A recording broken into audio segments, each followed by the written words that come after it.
everyone. मेरा नाम doctor Swati महाजन है and I'm an interventional cardiologist. So lately I came across a video जिसमें हमारे फेलो डॉक्टर ये बता रहे थे कि अगर हमारा ECG और echo ऑलरेडी है तो हमारा हार्ट का health already without spending shades on anyone.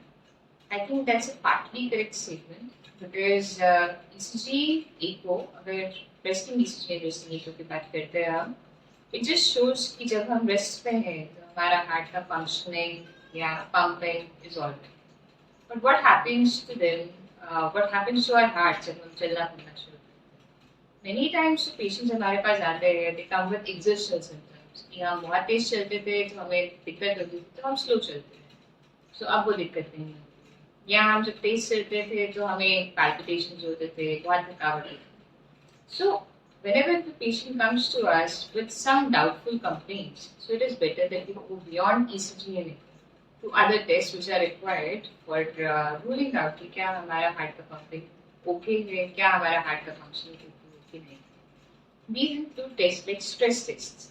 Stress test का मतलब ये रहता है कि हम आपका हार्ट का हार्ट रेट बढ़ाते हैं. We increase heart rate, we put your heart into stress, and then we see कि क्या आपका ECG नॉर्मल रह पाता है, क्या आपका echo normal. And if beyond these tests हमें लगता है कि नहीं हम अभी भी satisfied नहीं है because these tests also do not have 100% sensitivity or specificity. So जब हम कोई भी एक टेस्ट आपको recommend करते हैं that depends upon the pre-test probability.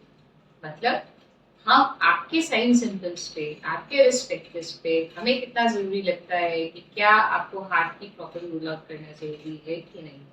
So the test is guided by that. So baseline ECG, baseline echo will tell us हाँ जब हम रेस्ट पे हैं सब सही है. But what happens to our heart when we are moving around? We need to test beyond those things. So if any of you feel that you feel any problem on walking, be it be excessive fatigue, be it be some discomfort, be it be something जो आप बहुत लंबे time से सोच रहे हैं कि शायद टेस्ट का प्रॉब्लम हो, be it be unnecessary anxiety, do not stop just at ECG and echo.